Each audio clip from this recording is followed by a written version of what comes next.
Good morning, St. Maarten. What's up? What's cooking? Let's have a little chat this morning, April 17th, 2023, episode 73. And the weather outside looks dandy. What a hot weekend we had. Now, before I go live, before I really delve into all the items today, let's look at the carnival lineup for this week. Because yesterday we had the family fun day, the cook-up, the cock-up. That was a great success, I understood. A lot of people participated. Congratulations to all the winners. Tonight, we have Cultural Night and Pan Explosion. This is local stuff, people. Come out, support the Pan players, support the various culture nights, the culture programs that we're going to have. We're going to have different groups that live on this island and come out and show their culture. So please, let us all come out and support our own. On Tuesday, we have a free village chill night. It ain't that chilly these days. So what I mean with a chill night is you go in there, sit by the booths, support your local booth holders, and have fun. On Wednesday, we're going into the groove. We got about 12 contestants that are going to try to win that title of Mr. or Mrs. Groovy. And naturally, the music is going to be great. I think I saw Dr. Jones and isn't it Baker and a few more of them I saw them on the poster. I wish all of the contestants a lot of success come Wednesday night in the groove. Thursday is one of my favorite nights. That is the road match and the band clash competition. So let's hope, and I want to put some emphasis on this because I'm going to talk about it a little later. Whomever wins the road match, any band that goes on the road for the parade should play that song. You got to respect your own music. You can't be playing music from all the other countries because the song is nice. No, you got to support your own musicians. They write the road matches. They go out there, they perform them, they win. Respect it, play it. Because that should be the leading tune for the parades, for Juve and all those things, and not the songs from the other islands. Not because they're nice songs and popular songs. Play them at the parties. But on the road, play your road match. Otherwise, why have a competition? I was saddened when I saw the junior road match king sitting in a car with queens, waving at people. He should have been on the road. He should have been singing. SCDF should have had a band for him. And he should have been playing. They should have been playing his song and he should have been singing it. So the public of St. Maarten could have enjoyed the junior road match. Because it passed. The carnival passed. The second lap coming and they're going to be in there. So get a truck. If you're listening to me, SCDF, get a truck, put a band on it, and have the youngster, and so, for my part, some more of them, on the truck, and let them sing along and sing their road matches. That's why they competed. Not to sit in a car and wave hands. Come on. We know better, let's do better. Friday, we're going into the Rhythm and Blues, the Hip Hop International Concert. I'm sure that's going to be very full, but I hope most of you all also come Thursday night and support the locals. Come Wednesday night and support the groove.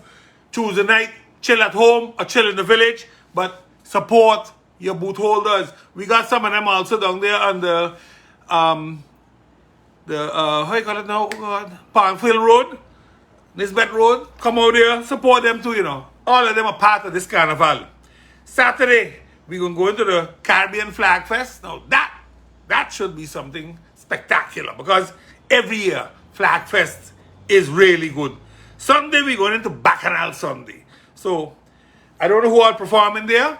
I don't have that part of the schedule yet, but I decided for the next 2 weeks, as I come on, I'm going to go through the week of the carnival activities and ask of you to please come out and support the booth holders, support the performers that go on stage and try to bring to you a show of caliber. All of them are going out there with great intentions. We have to support them now and come out. You see how they went out and supported the junior Calypso and road match competitions at the port with a panorama. Yeah, same thing. If we could have filled that, let's fill the village now when our adults go on. I gotta honestly say, I truly, truly enjoyed the Children's Carnival. I walked it 2-3 times. I made a video that I went live with. I think the committee did a great job. I think the route was a little too long for the youngsters. You know, those that are 14, 15, 16, they can handle that. But those that are 5, 6, 7, or some of them even 4, I think the route became a little too long for them. So I know in the past we used to start by Celebration Palace and bring them up, but we used to go through Front Street that time. Now they opted to go Landfill, which I think was a wise thing, even though, you know, in town, all the people in the stores would have come out and looked at it, you know, and enjoyed it. But nevertheless, it was a great carnival. I truly enjoyed it. But like I said, I think it was a little too long. And my biggest critique would have been that the road match king, the mighty Khalil, was sitting in a vehicle and not singing his tunes on a truck. I found that a pity. There were some critiques on Facebook that I think we should look at very carefully. When you have DJs playing or bands playing, they should be playing for the children. They're not playing for themselves. They're not showcasing themselves. They should be playing for the children, which means the music should be appropriate for the children, not drop on the ground and walk up. That's not appropriate. Listen, this was a children's carnival. So, and we should be very cautious when we're doing these things. I know some people say, bongs forget now. We are dealing with children. We got to know the limits and where we go. So please, just pay attention to it and let's make sure we do better next year. I also hope next year that for the Children's Carnival, a lot more schools are involved. You know, there was a lot of critique about certain members in government getting sponsorship for their bands. And listen. Let's agree to this. Let's agree that everybody that's in government, you hold an elected position, be it a parliamentarian or a minister, you find a sponsor, you adopt a school. Adopt a school. That's 22 people. That's 22 schools we can adopt. And we put them on the road. Each parliamentarian, each minister is responsible to put a school on the road and make sure that they have music, costumes, and everything. And yes, parents will make a contribution. But most of the time, it goes wrong because the bands can't get sponsorship or the costumes are too expensive. Maybe if we come together and we do this, everybody, and instead of worrying about getting elected, what about doing something for your community for once? Step up to the plate and do a little something good. I'm sure all the schools and all the children and bands would be much appreciative of that instead of only for ourselves. Now, I think it was 2 weeks ago or a week ago. I think a week and a half ago, I held in my talk, I said that the PR member of the Justice Ministry, Mr. Hurtalt, his company had a contract with government and that should be broken. And let me correct myself. His company does not work for government, but he does. But let me be abundantly clear. He must be fired. There's no ifs and buts about that in my mind. And as long as the Minister of Justice allows him to hang around, she's going to get the wrong end of the stick when I look at it. His disrespect, his blatant disrespect to all the justice workers, and then says his personal opinion is utter BS. And if we allow this to continue, then do not put Gromyko out. Do not put Lyndon Brown out.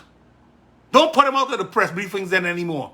Because your own PR has absolutely no respect for people. And then you get upset when a politician wants to question you. Come on, man, please. Get real. You all are a disgrace. He is a disgrace to the public relations office of any ministry. When you can come out and state the nonsense and disrespect he had for the police officers and the justice workers. So yes, his company was not involved. For that, I will apologize for mentioning it. But that he has to be fired, I stand on that. He has to go. Go and learn to become a public relations officer. And when you're better, come back again. Because there's no need to keep you punished for the rest of your life. But for now, you got to be gone. You're a goner. You're in a political position, you will become the sacrificial lamb. Somebody got to get fired. Best is you, otherwise you're going to be the minister. So, make up your mind. The choice is yours. But I will not get off of it. I will not get off of this one anymore. Until something happens. Until somebody shows maturity and responsibility now. Because if somebody else does it, you all want to have a whole big reaction. And I don't support that outburst on a video that is going around about the Prime Minister and this and no. That is disgraceful. And the police should deal with that. That boy is an idiot. Coming out there talking like this. He's talking about the Prime Minister. That's an office holder. You don't allow that to happen. And when you go publicly and say these things, then you stand responsible for such. That's how straight it is. There's no wiggle room in this. So, the line has to be pulled across the board. Don't go after that gentleman and believe that the PR will continue sitting where he's sitting. Because that ain't gonna happen. Let's move on. The number plates that belongs to people, or let me rephrase, the number plates that people have had for donkey years are sometimes sold once the date of payment has reached. And this year it was February 28th, and on March 1st, numbers were sold. And when people would go to pay for their license plates, they are told, we sold it already. Now, I don't know if there's a policy in place of how it works exactly, but I think we should make it clear to people that, listen, after the due date, your number can be sold. The question I have, though, in this whole piece is, how does it work for buses and taxis? Because, according to me, their plates are tied to their license, or is that not so? I don't know if somebody could clear that up, because a taxi driver approached me how his number was sold, and then they gave him another number, and he ended up going by the prosecutor's office because that number that they gave him, the person that operated that number is still sitting in jail for a massive movement of drugs that happened in that taxi. So you see, you can't just give off licenses to people because it can become a confusion. And the gentleman said he ain't taking that until he can get something different. So again, nothing against following the rules, but maybe sometimes clarity will help so that people understand if you don't pay by the end of the date or the period set to pay, that the possibility is very big that you lose the number that you had. Now, I put out a video once already on an incident I saw by Kimsha, and now again during the carnival it is becoming ridiculous. Cars, there seems to be cars in St. Maarten that their trunk space is a complete boombox system, and their back seats are amplifier system with stuff going through the back windows. So the music that's being blasted inside the car, it doesn't seem to be as hard as outside because the speakers are pointing out, not inwards. It is as if somebody hired them to play music for the neighborhood or for the whole town. But guess what? Nobody asked you. You want to play music in your car for yourself. And the police should learn to step up to this. The same way we have what the prosecutor came out with, pay or stay. You're either going to shut it off or pay. And this thing is serious because people sometimes at night now are having a problem with this. But again, we got to be more careful. We got to be much more careful with what we allow and what we don't allow. Because mass could be going on and somebody drives through Front Street and they will disrupt the mass completely. Sometimes people go down on the beach. They would love to have a nice day on the beach. And then some lunatic parks up his car 20 meters further and is playing in Mullet Bay for Maho to hear. This is utter nonsense. This is utter nonsense. And the police needs to step up. And if there's no regulation to tackle this, or the fine is too small, then fix it with the MBE. Minister, that you don't need an LBA for. You can do that with an MBE. And you can tackle it. Because it is overlust.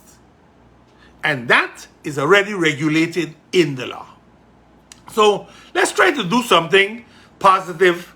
Like Sunday, I attended last night, I attended the 40th anniversary of the St. Maarten Leo Club. 40 years ago, on April 16th, 1983, the St. Maarten Lions Club established the St. Maarten Leo Club. And for 40 years, this club has had members join where we gave leadership, experience, and opportunity. That's the abbreviation for Leo. The chance to bloom. I am a byproduct of that club. I was in the Omega section. My brothers both were Alpha Leos also. So again, there are at least 1,000 kids that went through that organization. We have doctors, epidemiologists, all of those went through. Teachers, police officers that went through the Leo movement. And I must thank all of them. But very in particular, I want to thank a member that was for over 20 years the advisor. I think Lion Lysandra, today she is no longer with us as a Lion, but she made an exceptional effort in keeping that club together for over 20 years.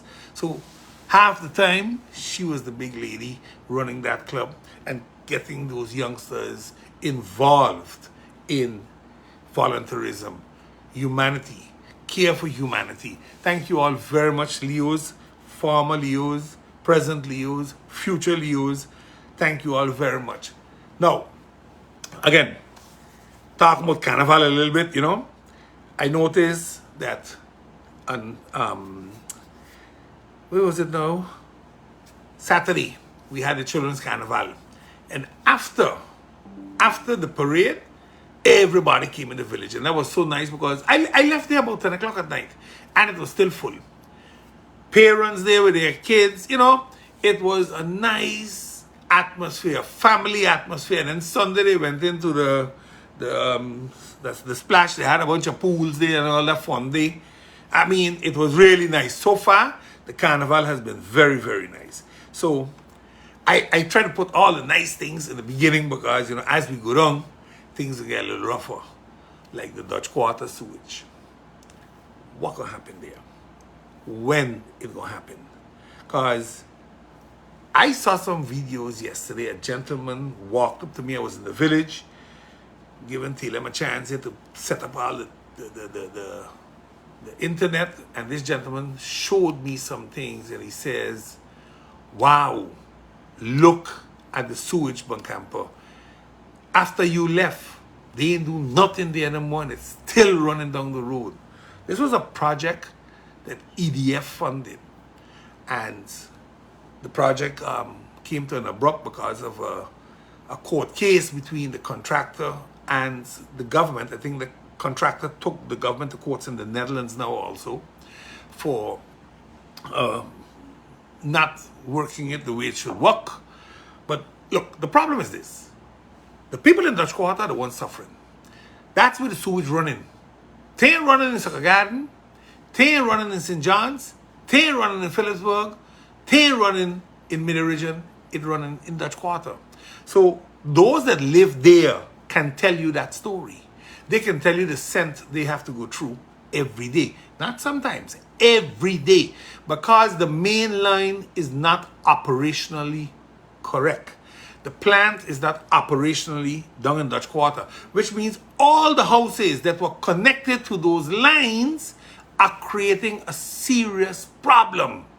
Because that water, they could put balloons at the end of the line for the water not to go into the main line.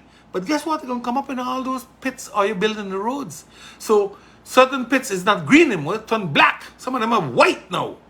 Because most probably they're throwing chemicals in it, they're going to damage the lines and the seals eventually. The problem is, it needs to be fixed. And let me set this clear. There was $2 million that a company was fined for in the Larimar case. And they have not done the $2 million in work yet. They pulled a line and built a plant here by Melford Hazel. And they pulled a pressure line to the Carnival Village. That work was done, I know. But that's not $2 million. So why didn't they take some of the money that was there already and go and fix Dutch Quarter? Because you can say, oh, we got a contract. No, you have nothing. And it's now dormant for nearly 2 years. And then, by the way, they're going to call an urgent meeting for Thursday now. When we got road march and band clash in the village, the minister, blah, blah, blah, decided to call a meeting in Dutch Quarter. I mean, this is ludicrousy. Why call it in the midst of Carnival? Bunch of people from Dutch Quarter got boots too. You're not, the last minister that did it a week or two ago from education had 10 people. What do you want to do? Call a meeting and say, oh, but you called and the people didn't come? Listen, Dutch Quarter has a very serious sewage problem. You don't need a meeting for that. You need to get money and go and fix it. Everybody knows how the solution is. New Works has all the plans. They can execute it. The bottom line is money. And we can continue talking about all other nonsense. But the shit water running every day. That's the bottom line in Dutch Quarter. That's the bottom line. So get off of your all high horse and go and fix that. Did you all even call the community council that you all going to have a meeting there? According to me, the answer is no. If I'm wrong, I stand corrected. But I don't think you all did. By the way, Minister, yeah, I just call him the Minister blah, blah, blah now because he honestly passed the stage of even giving respect there now. Go look at Bush Road. I warned you all a few weeks ago. Do not paint when it rains. Oh, we know better. Blah, blah, blah, blah, blah, blah. Go look at it now. It decolored already. And within the next 6 weeks, it's gone. Who you going to blame? The supplier, you tell us the paint you know good? The paint good. Because I went and checked that paint myself. That paint good. But you can't apply it on wet asphalt. It ain't going to bind correctly. And then it's going to rub off. And then 6 weeks from now, 3 months from now maybe, we have no road markings anymore. And we paid a bunch of money to have it done. And please don't tell me it's public works boys do it. Contractors are being well paid to do that job. There's a video going around and I believe it needs to be addressed. It's a video about a jet ski in Mullet Bay. The way they ride or operate these jet skis, what I saw there is outright dangerous.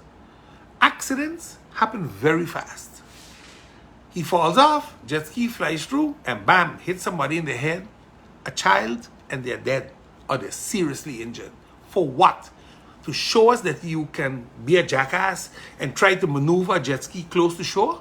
Man, please go outside. Jet skis, if you want to do a show, then set up our stages, leave the people sit on the beach and I do a crazy thing out there. Nothing wrong with that. But please, jet skis cannot be maneuvered the way they are maneuvered in that video so close to shore where people are swimming. We got to keep jet skis 100, 150 meters off the shoreline. But what was happening in that video is outright reckless and dangerous. And I hope the Ministry of TIAT looks at this a little more carefully. I'm not saying ban permits and stuff. No, I am saying we got to put a net. And if you come inside of that, you hold the operator of the jet skis responsible. Hold them responsible. Because they should tell their clients what they can and cannot do. And those that own jet skis, and I know they got a lot of them own jet skis that go around the island and so, if you get caught doing it, guess what? Crap a smoky pipe. Take your jet ski. We gotta start behaving this way too. Because we as citizens, when you see something wrong, say something. Don't ask the police, don't ask the Coast Guard. Take a picture of it. Take a clear picture and send it. Put it on Facebook. This is what's happening. There was a gentleman, he filmed the video and he put it on Facebook. And that's why I knew of it, and that's why I'm speaking of it today. Because it's a very dangerous situation. It's a reckless situation and it should not be tolerated. The police saga. Let me take a sip for this. The biggest question I have is, why did it have to reach to this? Look, I understand the minister that says, I am going to do it the right way. Let me say again, the right way is not always right.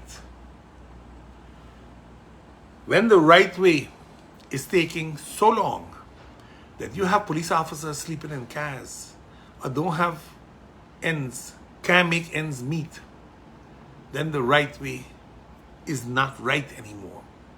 When you have police officers leaving the force because they feel abused and misused, then the right way isn't right anymore.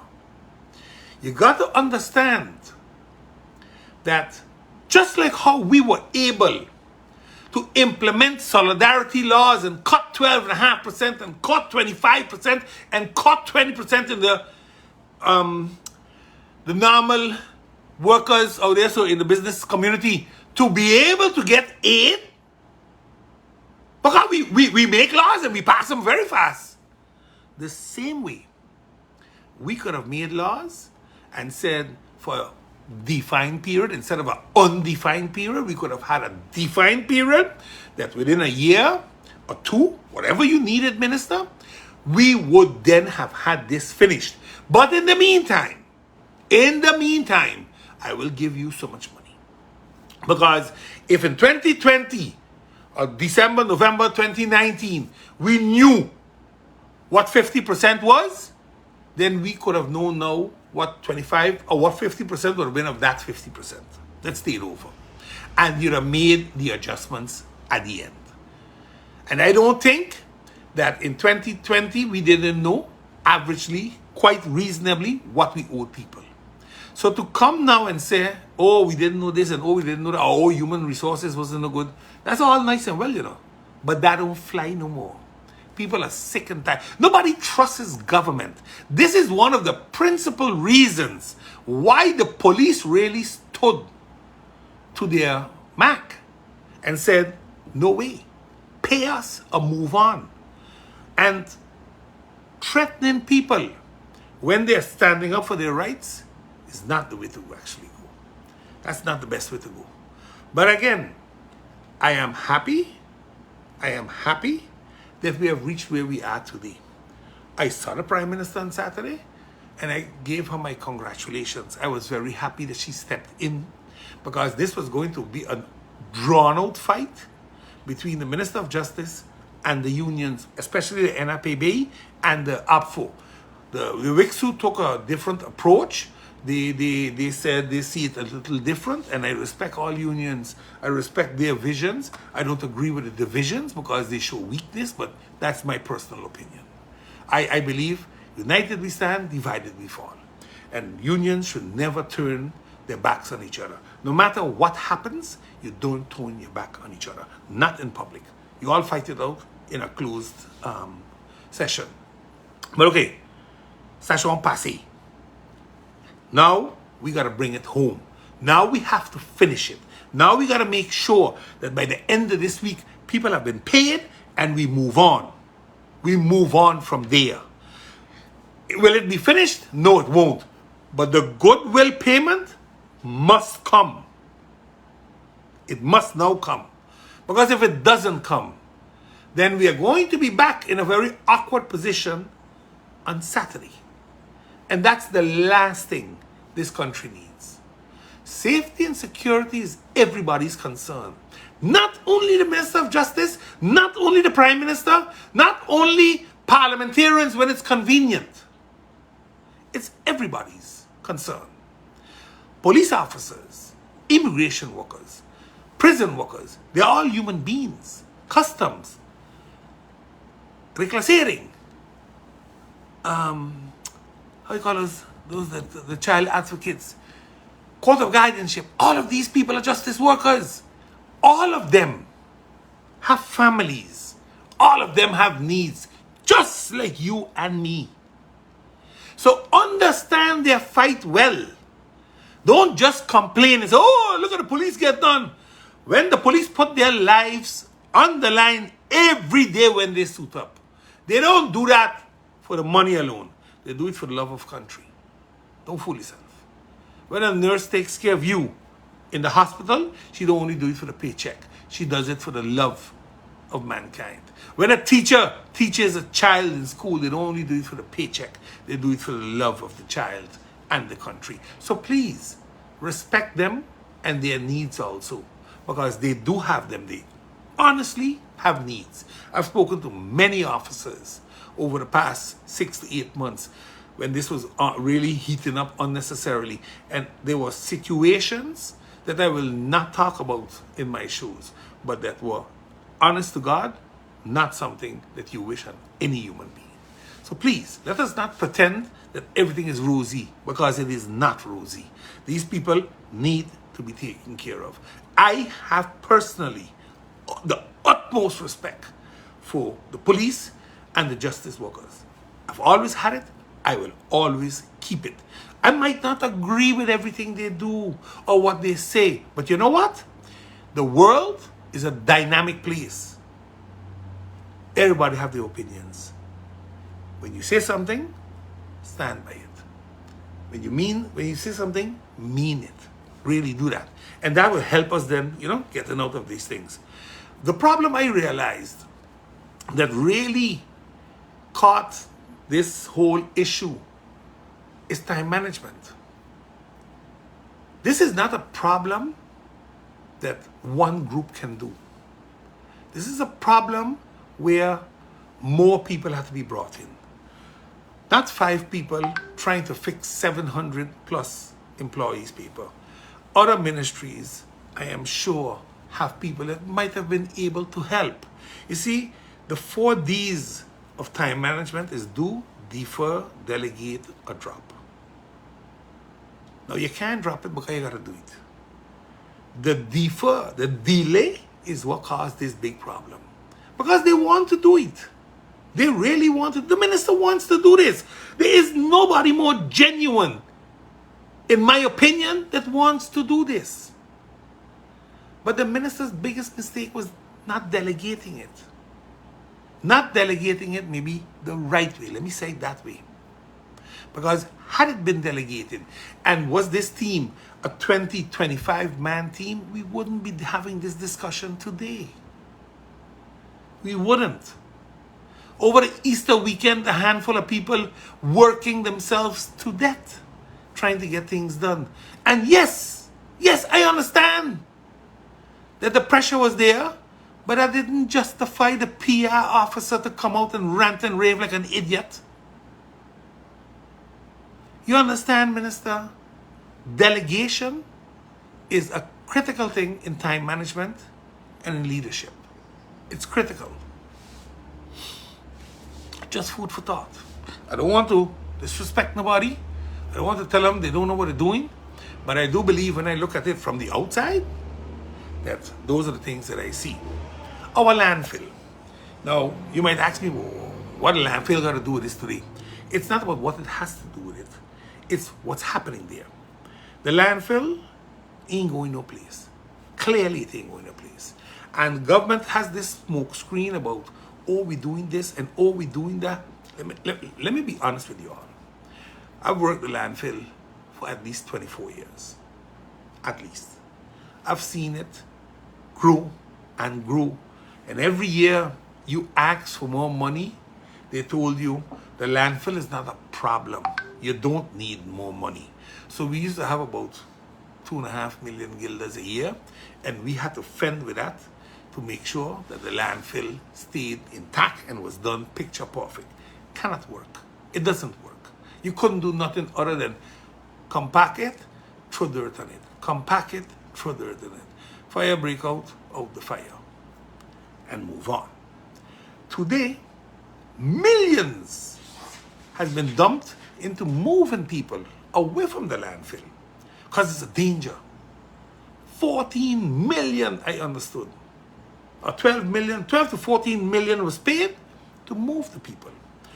Barrage of them still there, you know. Go look, they're right there. Then you paid 10, 15 million on consultants to write all sorts of reports for money we don't have to execute the report. So why do you do that? Because the minister blah blah blah came out ranting and raving that Minister Emmanuel, I don't need to really defend Emmanuel, but because I was there, let me give you the take on this. Oh, we create a new landfill, and we this, and now it's an eyesore. No, Jacko, you have to clean it up, because it was always a part that had to be cleaned up in the EDMP, the Emergency Debris Management Program. Read it. Just try to read it once, so you understand what you talk about when you open your mouth, and it is not blah blah blah alone. That had to move. The World Bank maneuvered its way out of cleaning up the Irma landfill because it was in it. I left it in it. January 28, 29 of 2020. 10 days before I took my oath of parliament, I sat in meetings yet in DV Hotel with the World Bank, BZK, and all of them. And it was still in. Today it's not in. You're the minister. You are the minister. So if anybody create that nonsense, it's you. But you're out blaming others. I'm going to expose you. I told you this already. I'm going to expose you good. Because Vromi will not be your campaign horse. Guarantee you that. I'm going to apologize to the police for what you did to them, because you put them in this mess. There are no plans for recycling. None. We used to have 150 containers leave the port every year with recyclable goods. There was a company that used to do it in there. Now they're trying to formalize the informal economy in waste. It's not an informal economy. Things were being sent abroad. For God's sakes, that's more formal than throwing it on the dump, because you needed permits for all these things. Not informal. Government wasn't doing it. But government don't need to do everything. That's our problem. We want to pull everything to us, and we can't handle it. So the informal economy that they call it, all the recycling that was leaving the island, should have been continued. The government should have stepped in and said, let me help all you in these difficult times. They did it a little bit. I ain't going to take no bash on it. They did it with the CAREX. They helped a little bit there. But to make the CAREX a permanent structure, put a fee on the importation of every cat in St. Maarten. If it's staying or if it's going, you pay for it. But the recycling got to start back. We cannot have recycling going on, that people are bringing goods to different haulers to be recycled, but there is nothing leaving the island. Where is it going? One place, the landfill. So please, if you all really want to do something, at least do that.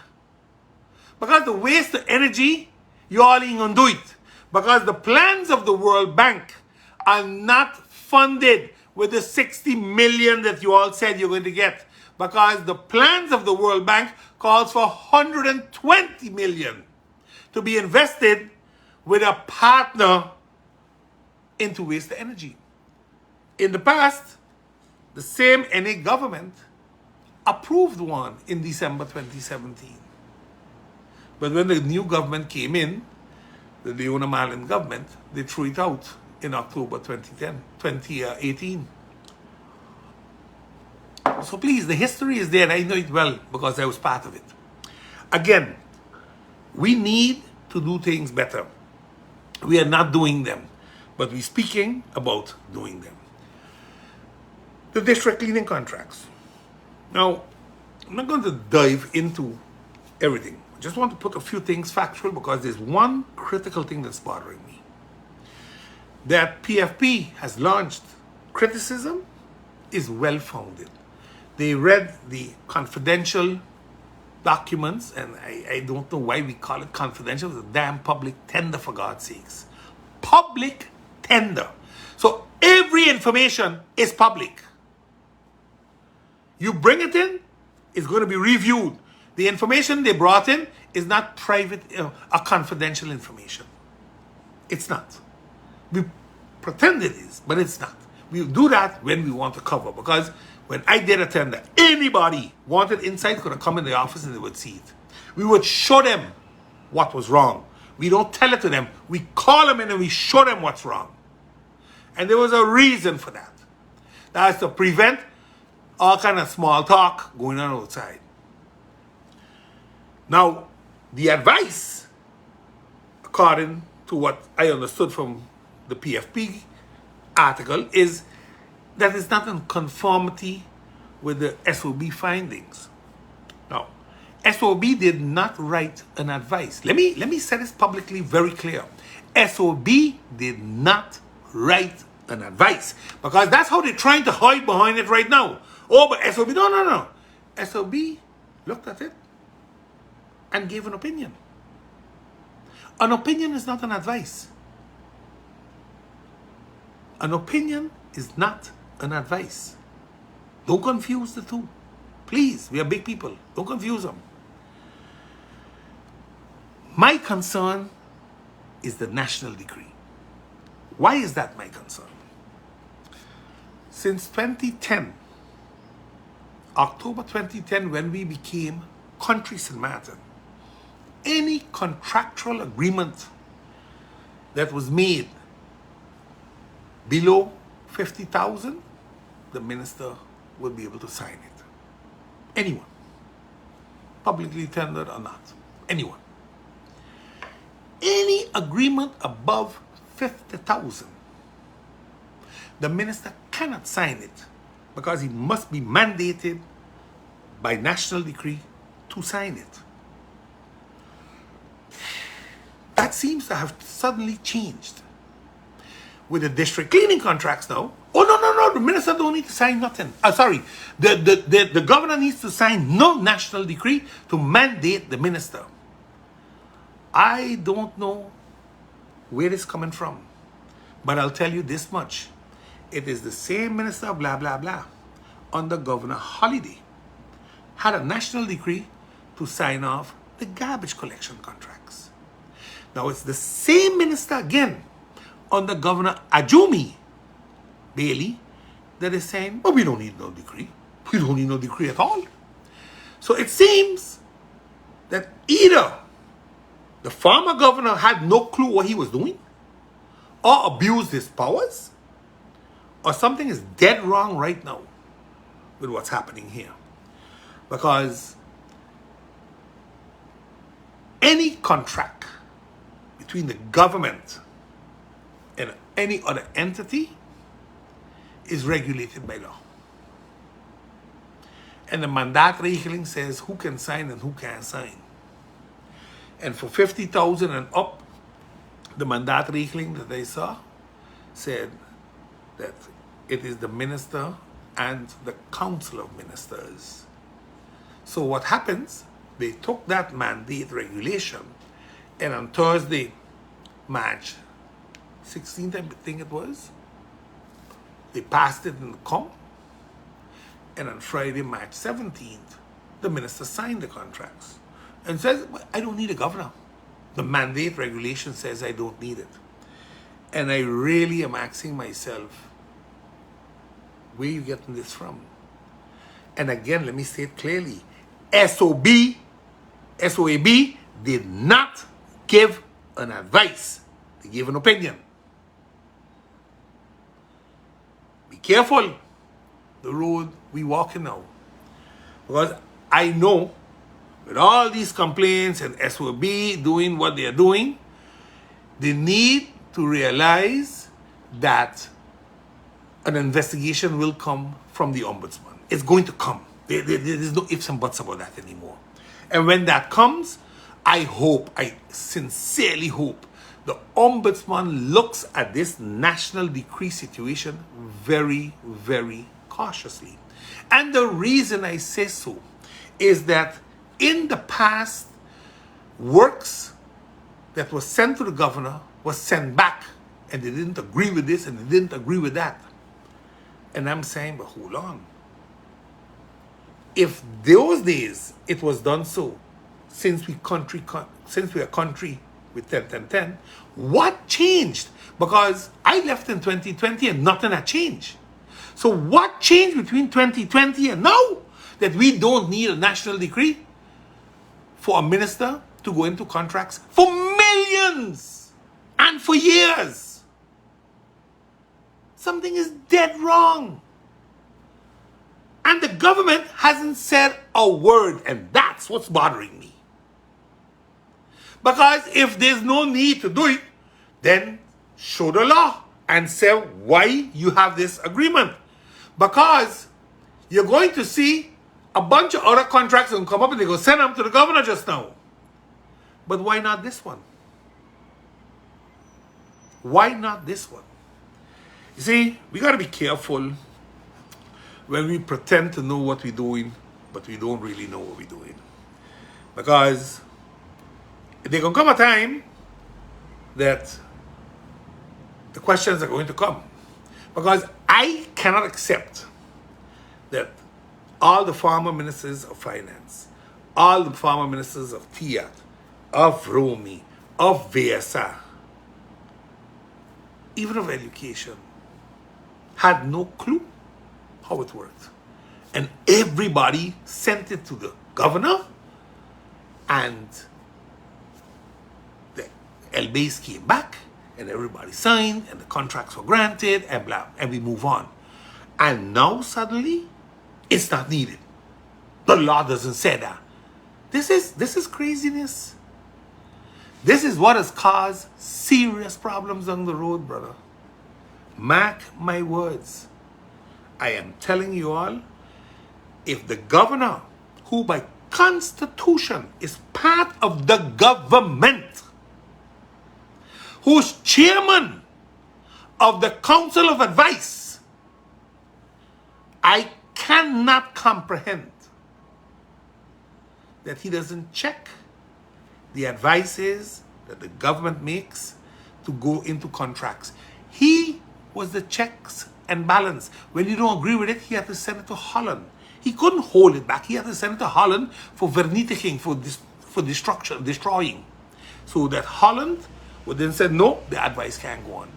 That's part and parcel of our charter.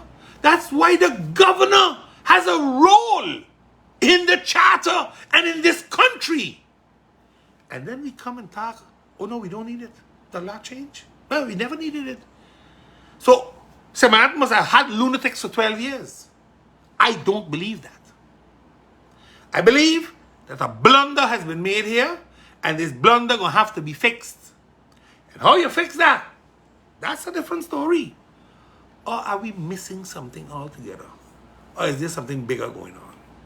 I don't know. Let's see. The airport. So, I understood they gotta go walk inside now, so they're gonna put up some tents. Hurricane season coming. You just see what happened in Florida. It's April. Florida got a 3,000-year rain. But they also had winds. And that's where I want to come to. They had winds. 50 miles, 60 miles. That's tropical storm winds. In Miami, Fort Lauderdale, Marathon, down in the Keys. What, you think they're going to come by us? They're going to come by us. I don't know if tents could hold that. I don't know if they're made for that. What I don't understand is when is this going to stop? We invested a lot of money in tents some time back, 2017-18 after Hurricane. And all those years, all this building we did, now we need tents again? This is the worst type of planning I've ever seen. But then again, what can you expect differently from what we have down there at the airport right now? The board that was there those days sanctioned it, so at least they could all go and eat in the fancy restaurants together and laugh at each other, drink some wine on the people's back. But that's what it is. Because the methodology of work down there is absurd. It's outright absurd. I have spoken about it. I haven't minced any words about it. My boy know what I think of him, so no problem. He wants a contract extension. He will grant concessions if need be to get that contract extension. Make no mistake with that. And that's why I'm waiting to see when the concessions are going to be given and whom they're going to be given to. Because then I can talk. Then I will come out and I will highlight exactly which NV is owned by whom. And then when we know the person or the family, you all can judge and be the judge yourself. Because then the corruption will be very clear. They had a blackout down there. They lost internet and all those things over a week. Why? Because the old E1 PBS system they have there is outdated. Very outdated. And they have to change it. They got to put in like a PBX system into the new $150 million airport renovations. But it's not being done. They say, oh yeah, we're going to do it now. We're going to do it now in the third or fourth quarter, whatever, someplace there. All this time, this should have been done already. So at least you can guarantee certain services. And then you get the remark. How did he say it? He don't belong to the rings no more, but to the wings. That was his answer when they told him he needs to upgrade his system. That was his answer. He don't belong to the rings no more. He belongs to the wings. You're going to need a pair of wings to fly fast. Don't worry. You're going to need it just now. So, again, I don't know what's going to happen there, but, you know, the airport, they put up 2 new jet bridges. I understood they're going to have 2 others ready by April. They won't be used for a long time yet, so I don't know how that's going to work. I hope we could just get people in on them and walk them through some kind of way, and we'll see from there how it goes. But I don't know. I really don't know how it will work. But yeah, for the rest, you know, let me say this. A lot of things went down, and a lot of things could have been done better. Did you know that the 3 countries, Aruba, Curacao, and St. Maarten, together in this recently signed mutual agreement are entitled to share $120 million?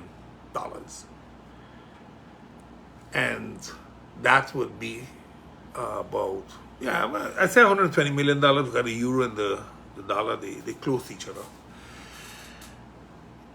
As for 5 years, so that would be $24 million a year. If each country would get equal, a third each, that means a man would get $8 million a year, about 14.5 million guilders a year to do country packages.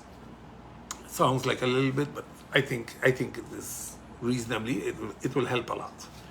It will help with the tax system, it will help with the digitalization, it will help. But I don't think Samantha can get a third. I think they're going to give it proportional. And when you look at the proportional aspect, Samantha got maybe 1/5 of the money that Curacao got and 1/4 of the money that Aruba got. So we are never going to get a fair share. We're going to get a much smaller share. So for me, when you look at that, you ask yourself, okay, how much value does this mutual agreement really have for us? Financial value, eh? The aspect of getting the things done in a right way via procedures, I wholeheartedly support that. But the financial aspect. Remember, I always said we have to pay for it ourselves. So the financial aspect will be what the Dutch government is going to use to pick consultants to come and help us set it up instead, and listen carefully here, instead of giving us capacity, allowing us as country to hire people and let them implement it and remain with the government, so that in the next 5 years, those capacity builders will be paid for through this budget, instead of paying people in the Netherlands to come down here and do it and then go back, because the knowledge is not going to be transferred.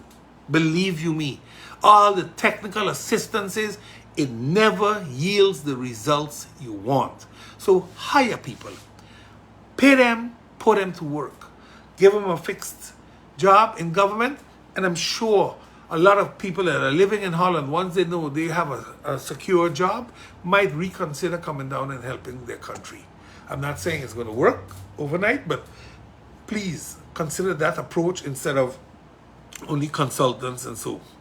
Because in reality, what is the mutual agreement really? You hear them say, oh, we're going to decide. Decide what?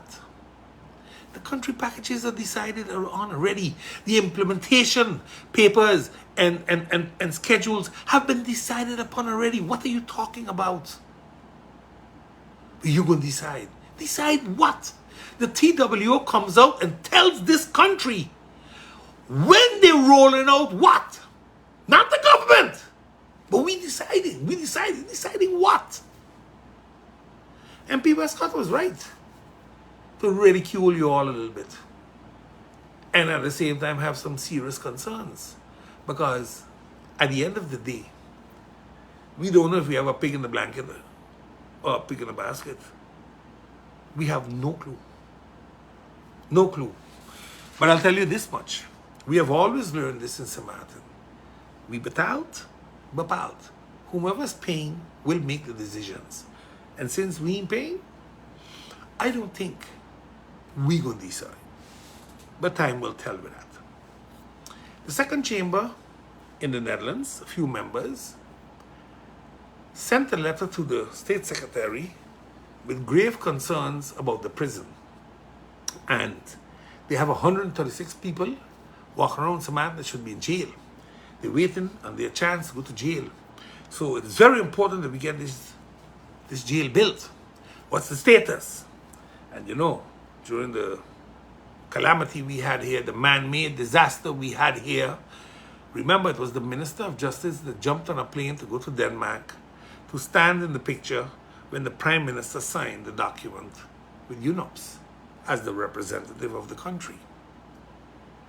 And I'm saying to myself, so we sign it, so we're going to build it.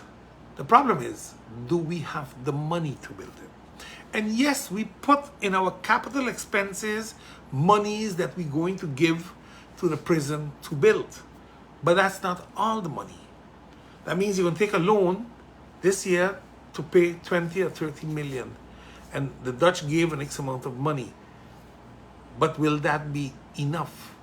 And you know, people say, well, that's what they calculated. The same thing they did with the airport. The same thing they did with the hospital. World Bank was involved there too. It didn't go good. They need more money in both of them. The last thing I hear is that the hospital needs $40 million more. The airport needed, what, $20, $30 million more. You see, so that's my concern when it comes to the money aspect. When it comes to the humanitarian aspect, that's a different story. You have 136 people need to go to prison. Or, let me rephrase, have been sentenced to prison for crimes they committed allegedly, or the courts found them guilty of. Some of these people are waiting 5 years, if not more. You refuse them anklet bracelets, you refuse them house arrest, but you have already punished them 5 years of their lives because they didn't know when you coming to pick them up, so they can't plan to move on in their lives. That is an inhumane punishment. That's an inhumane punishment. if you like it or not. And again, why we are not investing in more ankle bracelets and put, for my part, 136 people on an ankle bracelet and call it jars until that prison is built is beyond comprehension. Because the people are not in prison right now. That means they are no threat to society. Listen to what I just said. They are no threat to society. So put an anklet bracelet on them or give them house arrest. But the mere fact that we standing on it, they must go to jail, shows you what this is all about.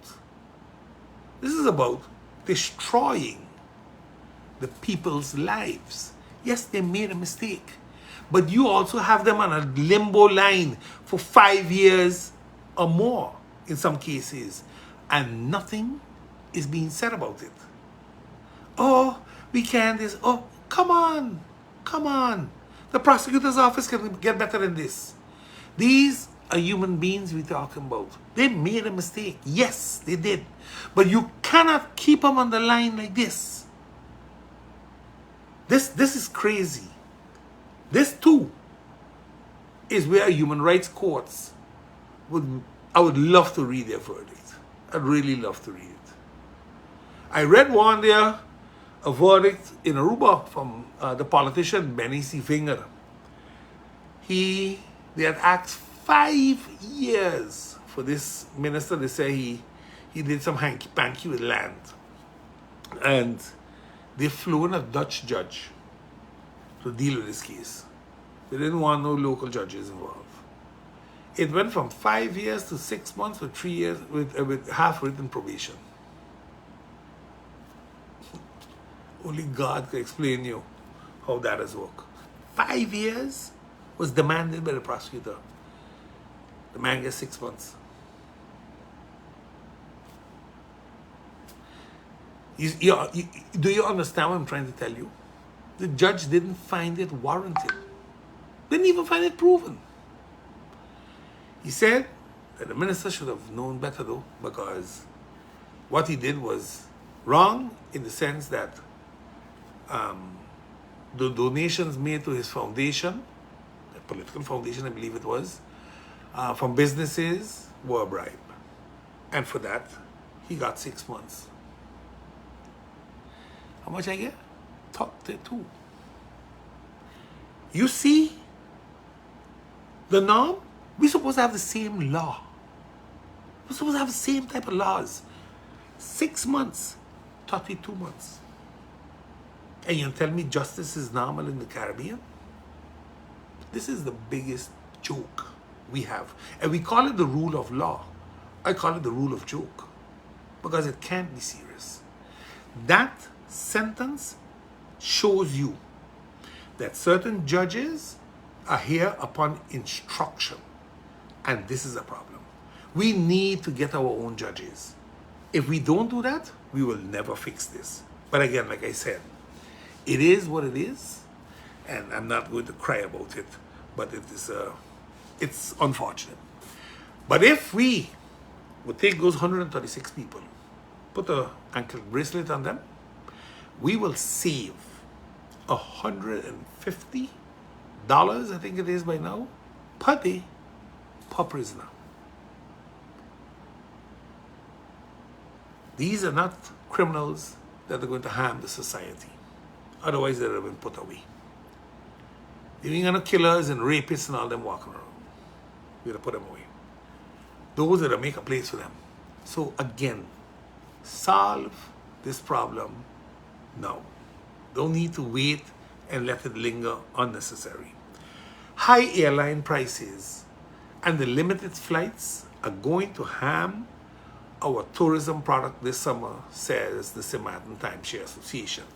And my question is, what can we do about it? What can the stakeholders, the government, what can they do about it to deal with this? Is this something that there is a plausible explanation? Because Aruba has a whole load of flights. But why is it that they can get flights out of North America and we can't get them? What is St. Maarten doing wrong Is it the airport's condition that the flight seen coming down? What is it exactly? Maybe a little more explanation would help a lot of us to understand. In closing, budget amendments, here we come. And CFT, what are you going to do? It makes me think of the song from Bad Boys, you know? Bad boys, what you going to do when they come for you? This is going to become very interesting now, because the budget is going to have to change. It's going to have to. They're making concessions to the police. That money is not in the budget. So amendments coming. Who says the CFT agrees with it? So we already going to open Pandora's box just now. And I hope that we can close it back. But I have to open a minute. So, do we need national decrees to sign off publicly tendered contracts? Yes or no? That's a question that needs to be answered, and I hope that the answer is given sooner than later, so that we can find out if we have one mistake now or we had 12 years of fiasco. Because that's basically what's being stated right now. I know the last words have not been said on that whole tender, but that's for a different show, a different time. There was a that had to do with the whole incident down by one of the beach bars, where SFV said that the tips are part of their income. And this is something I'm saying, pass a law, please. Pass a law that tips are not part of the salary. They're not a part of the salary. Let it be. This is one of the worst paying sectors on the island. People that work in the hospitality, they get the least money, in my opinion. So maybe, just maybe, we can pass this law, get it out of the works. And once that tipping law is gone, restaurants can then be very clear with the service charge. Because the service charge, people see that as a tip. The restaurant is saying, no, when I collect that service charge, 5% automatically goes to turnover tax. So there is no 15%. And from that 10%, we help cover bills within the organization, the restaurant. So again, this is something that, if we like it or not, it is what it is. But we have to address it. We have to address that part of the tips and see how it goes. Because we don't have livable wages. We have minimum wages. And those are not livable. You have to double them to make them livable. So please, we got to find a solution, a correct solution. That's all. Make it humanly possible for certain people with their tips to make a living. If you're going to start taxing that too, then we got a bigger problem. Now, it's clear, and I'm going to close with this, it's clear that elections are coming. Crystal clear to me. You all saw how the leader of the UP jump up and try to pull the rug from under the Minister of Justice. Come with all kind of proposals and solutions to the problem. Please. This police problem, this immigration problem, this customs, this justice workers problem going on now for what? 2-3 years? You're part of the coalition. You don't speak in coalition meetings anymore. That you publicly come out and you basically oppose the Minister of Justice. You oppose them. And the Prime Minister went along. Because she said last week, Wednesday, but I see nothing wrong. I see nothing wrong with this go slow. I hear the siren every day. I have no problems with it. But the Minister of Justice did. Because she called an urgent meeting the next day. And you all saw what happened on Friday. When the jump up started, there were no police there. At 9:30, they rush up all the management and the VKS and the cadets that are still in school. They strap a gun on them and put them out there on the road. Thank God we had no incidents. Nobody got hurt. Could that have been another tralala unresponsibility. But at least the police are back. So there's a station passé. But please, if you are going to try to thief Anna's glory, then also thief her blame now. Elections come in. We all know that. And it's going to be a lot of fun yet before it's done. But in this police saga, this justice worker saga, courage won. Those that stood up and decided to not back down, that was triumphant. And politics got a good cut-ass this time around. Please share my podcast and also like and subscribe to my YouTube page. Let me thank all of you all. I want you all to have a wonderful, wonderful week ahead. Go out, support the shows, support the booth holders, support the revelers, support everything you can support that name Carnival St. Maarten 2023. One love. Bunks out. Meet me by booth 21, where we're going to have some real good drinks, some turtle blood. We're going to have the cocky shot. We're going to have the best satays in the village. Come on down, man. My son on the grill, he know what he doing. I come down, enjoy, and see you in there tonight. Take care. One love.